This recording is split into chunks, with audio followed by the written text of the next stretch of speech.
Todo pronto para esta mesa de análisis internacional, hoy aquí en Perspectiva con Gustavo Calo, a quien ustedes escuchaban. ¿Todo bien, Gustavo? Buen día. Todo bien, muchísimas gracias por la invitación. Estamos en otoño, siempre el tema climático a mí me interesa, pero por suerte no hay lluvias, así que siga esta semana de turismo, haciendo turismo. A ver qué panorama tiene Leo Harari allá desde París. Leo, ¿cómo estás? Buen día, buenas tardes para vos. Bien. Buenas. Aquí es primavera, está fresquito y luminoso. Y todo bien, si entendí, ¿tengo que ponerme corbata ahora? No.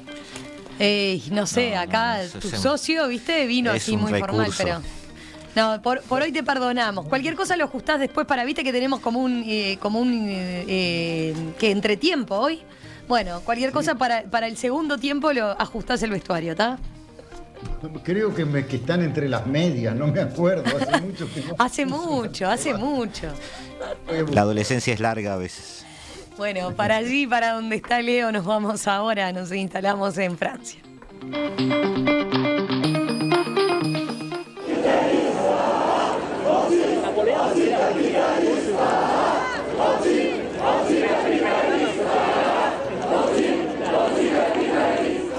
Francia entra en una semana clave de la crisis política y social desatada hace semanas a raíz de la reforma de las jubilaciones aprobada por decreto por el presidente Emmanuel Macron. La primera ministra, Elisabeth Borne, citó ayer a los presidentes de los grupos parlamentarios en la Asamblea Nacional para entablar un diálogo y avanzar en la agenda legislativa. Pero los coordinadores del partido de izquierda, Francia Insumisa, del Partido Comunista y del Partido Ecologista no concurrieron y en cambio convocaron para hoy a una marcha hacia la sede de gobierno. Borne recibirá hoy a los principales líderes sindicales que volverán a plantear al gobierno que congele la aplicación de la reforma, que, entre otros puntos, aumenta la edad de jubilación, recordemos, de 62 a 64 años. Sin embargo, el gobierno se niega a parar la reforma, argumentando que es necesaria para la economía. Para el jueves, los sindicatos convocan a una nueva jornada nacional de huelgas y manifestaciones. La asistencia a las marchas y la incidencia de los paros será el termómetro para determinar si la protesta social se va a mantener y va a mantener su intensidad o si el gobierno logra apaciguar el país. Leo, arrancamos contigo, ¿te parece? Contanos un poco cómo está Francia por estas horas, después de que estuviste por acá durante varios días, así que ¿con qué te encontraste a tu regreso, teniendo en cuenta este panorama que está planteado desde hace semanas, ¿no? Cuando llegué, hace ya casi una semana, lo más notable eran las montañas de basura apilándose, sobre todo en las esquinas, porque muchas veredas son angostas y entonces la gente saca las bolsas de la puerta de su casa y las lleva hasta la esquina, donde había montañas altas.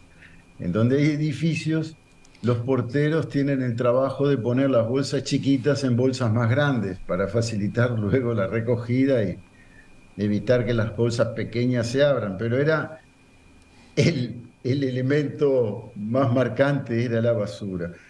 El sindicato resolvió suspender la huelga, más bien para no perder la simpatía que están teniendo, porque la verdad que tienen apoyo en la población. Pero si eso hubiera seguido demasiado, el deterioro era realmente notable y iba a ser peor. La suspendieron, pero ahora avisaron que la recomienza el 13 de abril por tiempo indeterminado.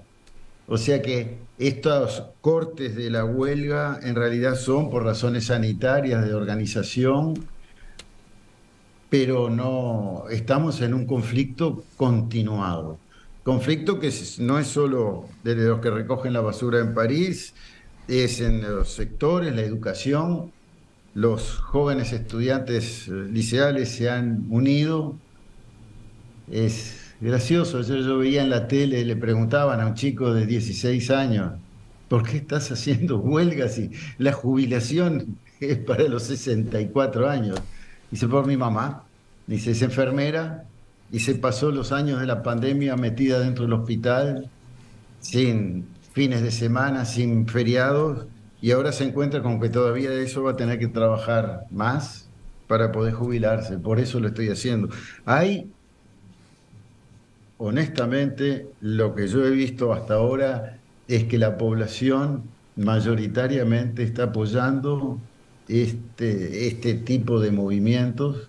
Las encuestas que he visto daban hasta 70% de apoyo y dentro del mundo laboral, es decir, de la gente con trabajo, 92%. Lo que significa que tenemos un gobierno aislado que recién ahora empieza a dar señales que no son homogéneamente bien recibidas por los protagonistas de los movimientos.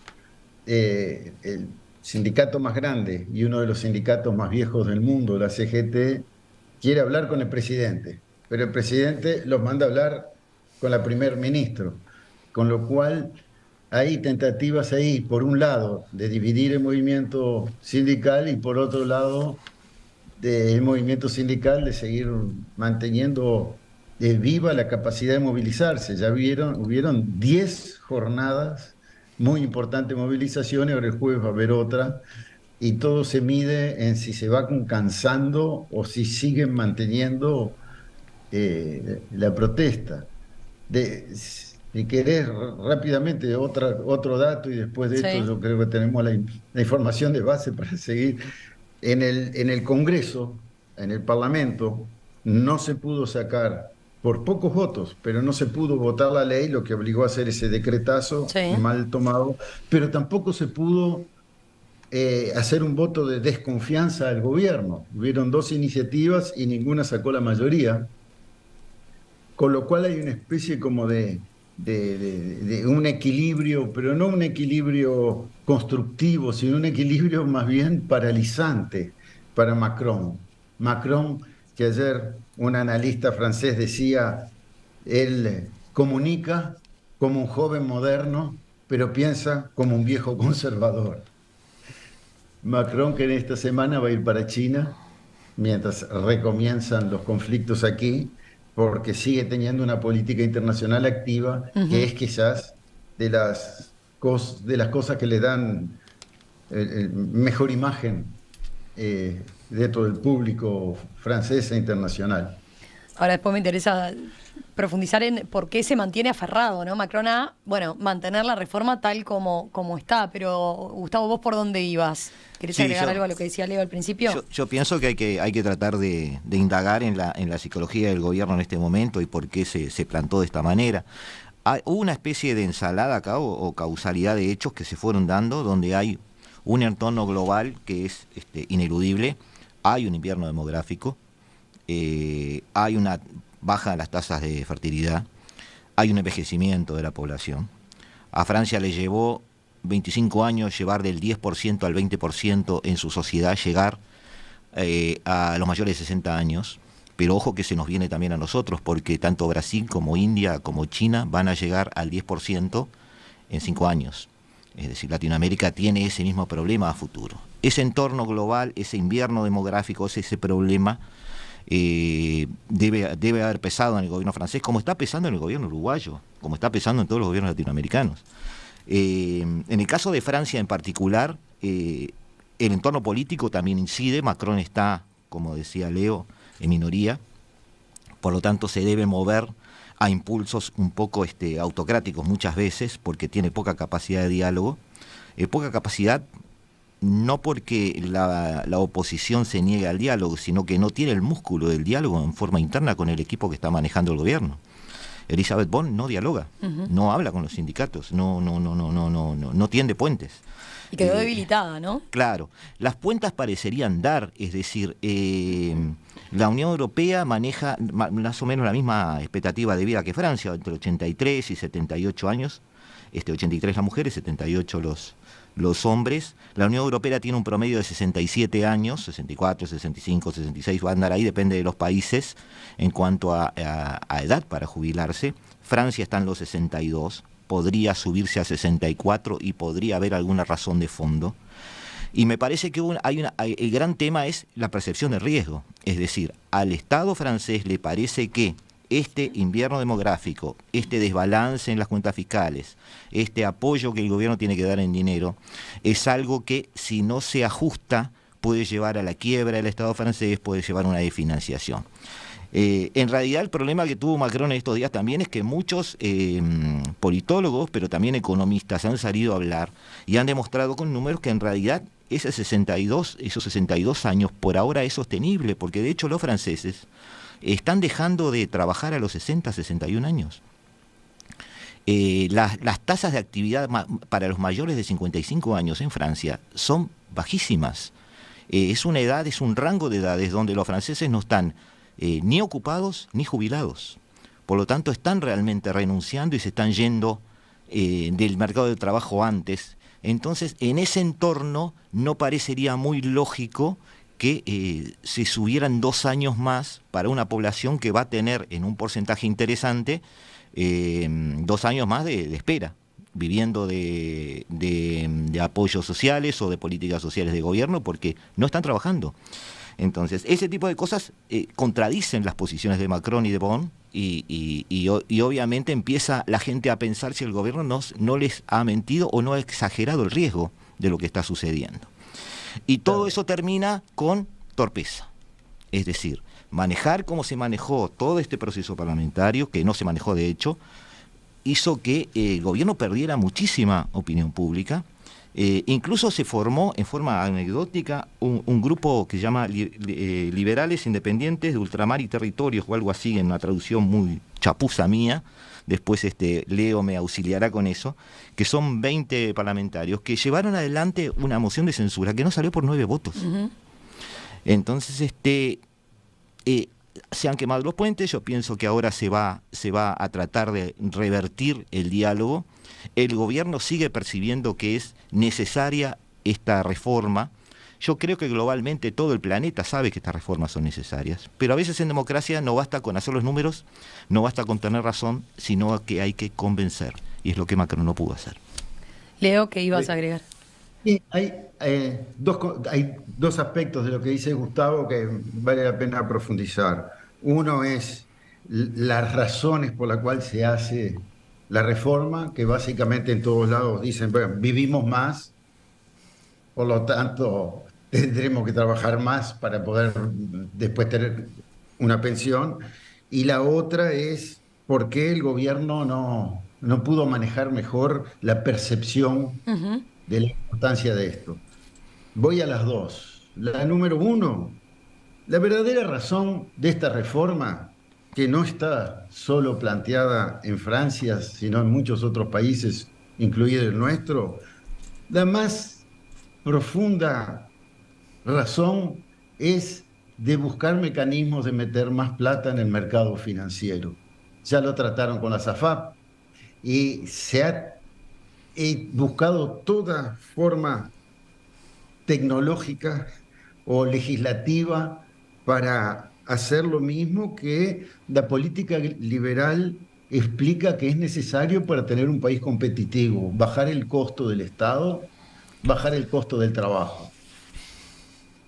La explicación demográfica parece bien porque es un pensamiento lineal, pero es una barbaridad.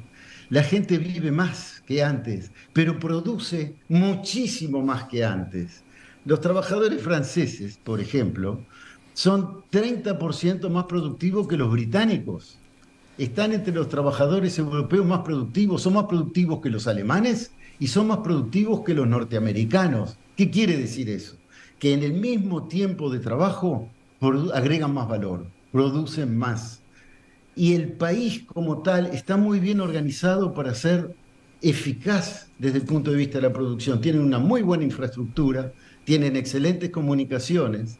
El costo del trabajo es altísimo en Francia, se pagan muchas cargas sociales, pero a cambio de eso tienen una productividad altísima. Tanto es así que ha habido momentos en que la onda no era hacer trabajar más, era trabajar menos. Y este país tiene una ley, la ley Aubry, desde hace más de 30 años, que pone como límite para el trabajo semanal 35 horas, negociadas por sectores. No pasa en todos lados, pero muy a menudo uno ve los viernes al mediodía, la gente se empieza el fin de semana. También en Uruguay, pero no por las mismas razones. O sea, la razón demográfica se equilibra ampliamente con el aumento tremendo de productividad del trabajo.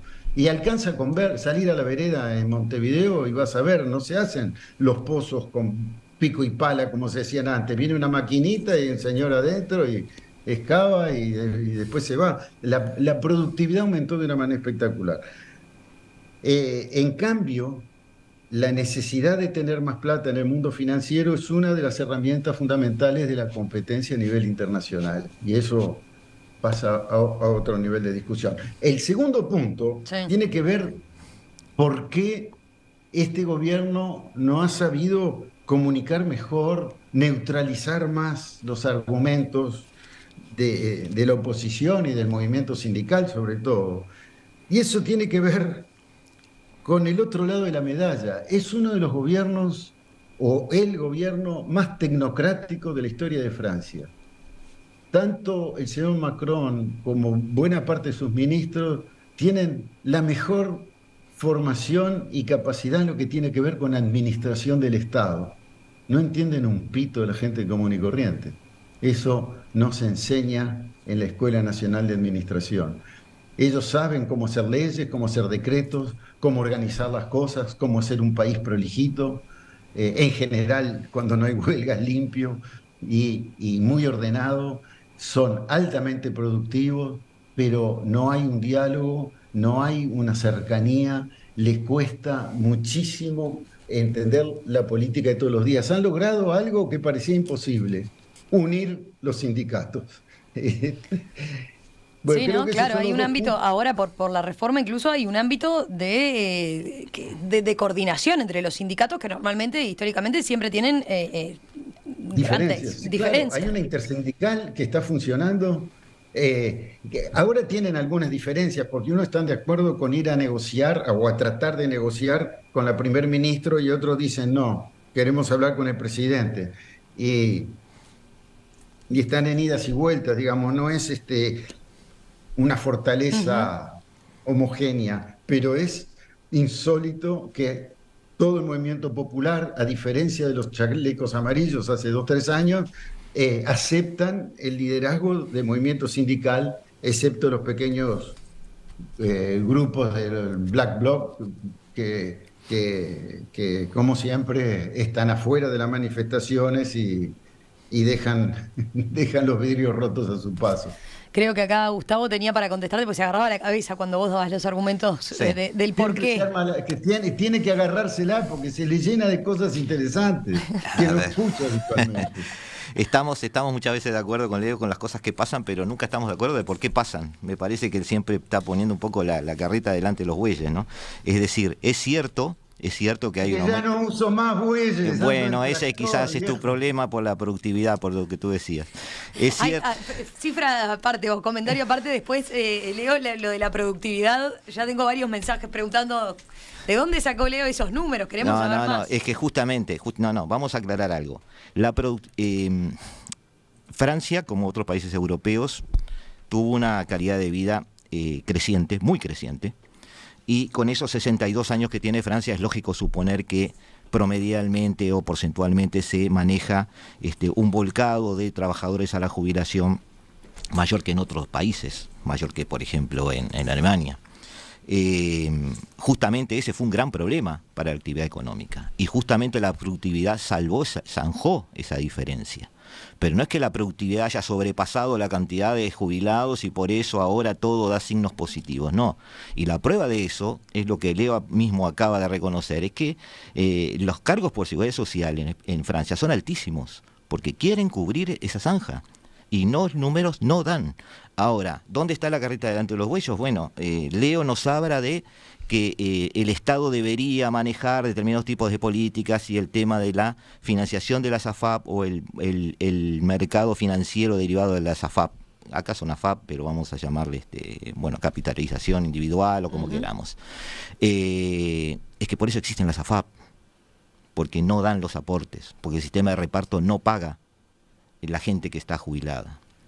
Cada vez hay, gracias a la productividad, es cierto, menos gente trabajando, y gracias a que se ha sostenido, a pesar de lo que estamos viendo, se han sostenido las líneas de edades máximas para jubilarse que podrían con esta expectativa de vida ser más altas todavía.